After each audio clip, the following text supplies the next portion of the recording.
Come on, man. Come on, baby. Come on, get him in the four. Get him in the 3 car. Oh, big trouble. Big wreck me. I just hope Dale's okay. I guess he's all right, isn't he? We've lost Dale Earnhardt. It's February 18th, 2001. The Daytona 500 is on. Dale Earnhardt Sr. drives his black number 3 car. Earnhardt is a big star. He's won 76 races and 7 championships. People call him the Intimidator. It's the last lap. Earnhardt's son, Dale Jr., is in second place. Their teammate, Michael Waltrip, is first. Earnhardt is third. In the last turn, Earnhardt collides with Sterling Marlin's car, and he crashes into the wall. Earnhardt doesn't make it. The biggest name in NASCAR is gone. This crash changes NASCAR forever. Then we got in the van together, and it was the first time I'd been alone with her, and she said, Dale's dead.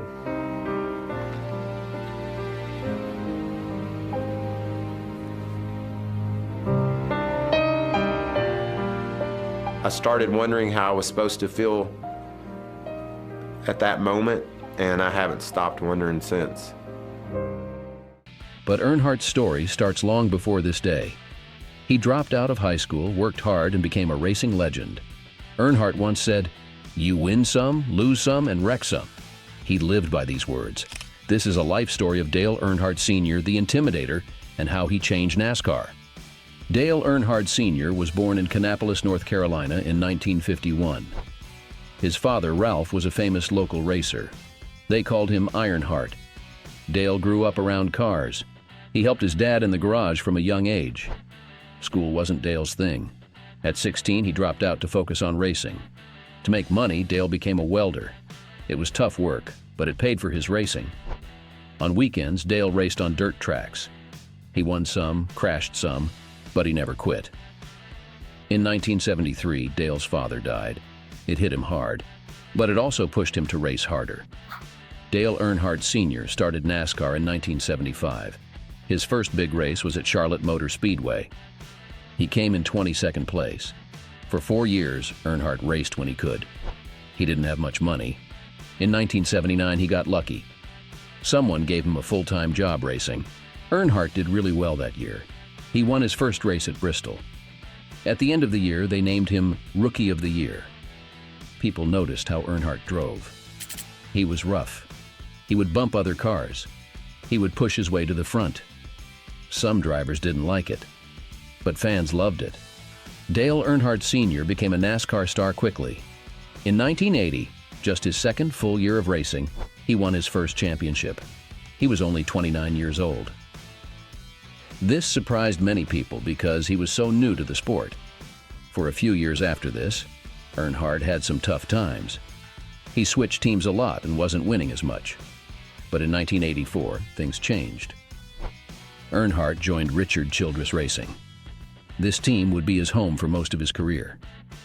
Earnhardt and Childress worked well together. They understood racing the same way. With this team, Earnhardt started winning a lot more. He won 6 more championships in 1986, 1987, 1990, 1991, 1993, and 1994. This made him one of the best NASCAR drivers ever.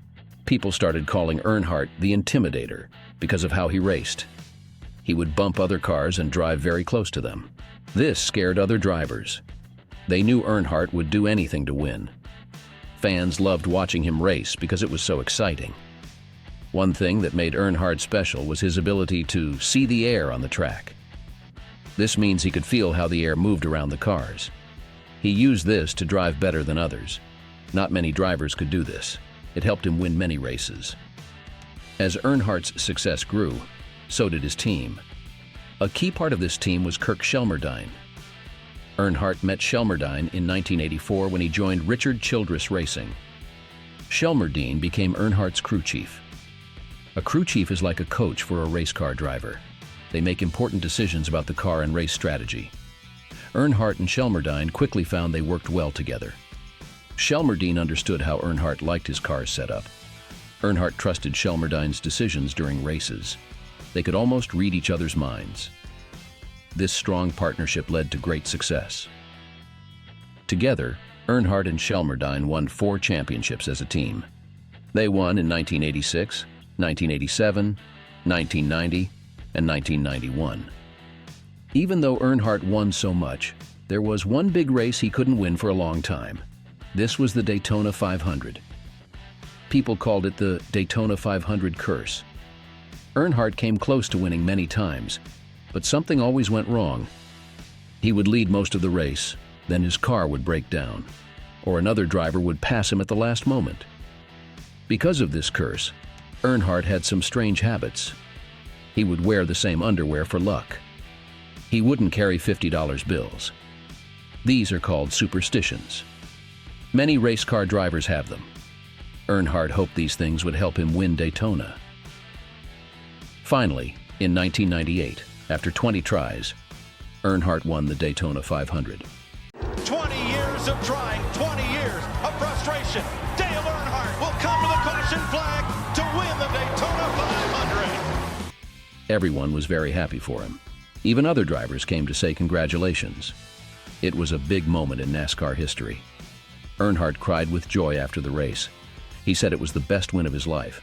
All them race fans and all them people have been saying, Dale, this is your year. Dale, this is your year. And boy, a lot of them said it this year. All the way from Mr. France, all the way down to Todd Parrott and all the guys on the team. The Daytona 500 is ours. We've won it, we've won it, we've won it. Off the track, Earnhardt did more than just drive race cars. He started his own team called Dale Earnhardt Inc. His wife, Teresa, helped run the team. They had good drivers like Steve Park and Michael Waltrip. This showed that Earnhardt was smart about business, not just racing. Not many people know that Earnhardt loved farming.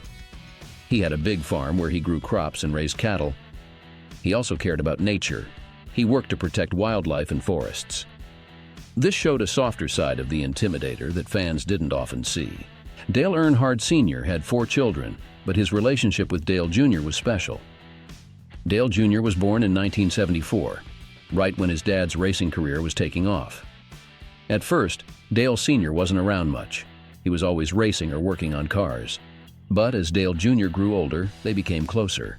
Dale Jr. started hanging around his dad's garage. He learned about cars and racing from watching his father. Here's Dale Jr. interviewing Dale Sr. He just won a die-hard 500. What's the question, dude?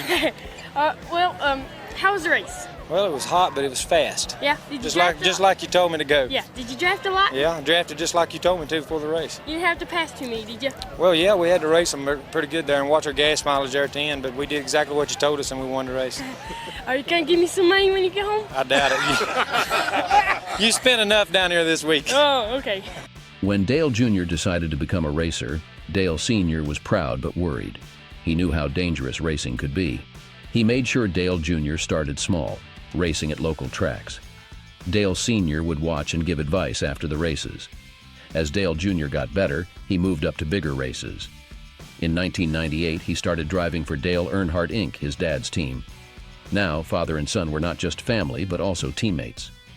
Sometimes they raced against each other. This was strange for both of them. Dale Sr. was known for being tough on the track, but he was always a little softer with Dale Jr. He wanted his son to do well, even if it meant he didn't win. Dale Sr. grew up in a different time. Men weren't expected to show their feelings much. This affected how he acted with his children, including Dale Jr.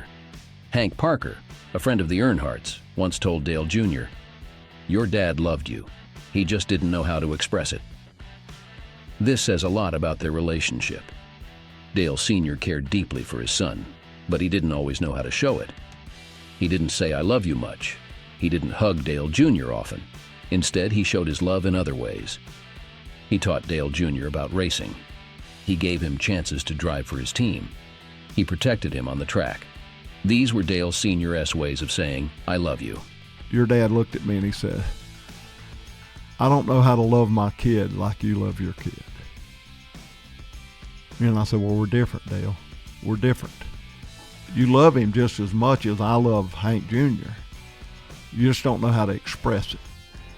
And he said, "Well, you know, I'm in broken marriages and I'm not married to the mom and it's hard." I said, "You just have to let go.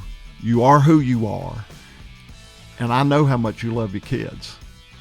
Dale Jr. sometimes felt his dad was too hard on him. He wanted more praise, more affection. But as he got older, he understood his dad better.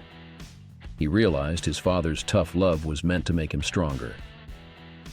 After Dale Sr. died, many people told Dale Jr. stories about his father. They talked about how proud Dale Sr. was of his son, how he would brag about Dale Jr.'s successes to others. These stories helped Dale Jr. understand his father's love better. Off the track, they spent more time together. They would go hunting and fishing. Dale Sr. taught Dale Jr. about the business side of racing. He wanted his son to be successful after his driving career ended. Their relationship wasn't always easy. Dale Sr. could be hard on Dale Jr., expecting a lot from him.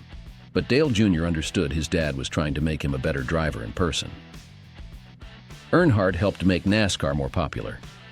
Many people watched races just to see him drive. He had many fans. They wore his number 3 and cheered for him at every race. NASCAR grew a lot during Earnhardt's career, partly because of him. Earnhardt also helped make racing safer. He worked with NASCAR to improve safety rules. He didn't always like wearing new safety gear, but he knew it was important. He wanted the sport to be safe for all drivers. Many young drivers looked up to Earnhardt. They wanted to drive like him. He taught them to be tough and never give up. Even drivers who raced against him respected how good he was. Then comes the 2001 Daytona 500, which was Earnhardt's last race. He was in 3rd place on the last lap. His son Dale Jr. was in 2nd. Earnhardt's friend, Michael Waltrip, was leading the race. Earnhardt was blocking other cars. He wanted to protect Waltrip and Dale Jr. He wanted them to finish 1st and 2nd. This shows how much he cared about his team. This is what Michael Waltrip said after the crash. You know, Buffy was talking to NASCAR and talking to the family, and so she was doing a job, an admirable job of making sure none of that got to me. Then we got in the van together, and it was the first time I'd been alone with her, and she said, Dale's dead. In the last turn, Earnhardt's car hit another car. He crashed into the wall. The crash looked small, but it was very serious. Earnhardt died from his injuries. Everyone in NASCAR was very sad. It was a shock because Earnhardt seemed unbeatable. After Earnhardt died, NASCAR changed a lot. They made new safety rules. They made the cars stronger. They wanted to make sure no one else would get hurt like Earnhardt did. His death led to many improvements in racing safety. Even today, people remember Earnhardt. New drivers still try to be tough like him. Fans still wear his number and talk about his races. He changed NASCAR forever. His style of racing, his personality, and his success made him a legend in the sport.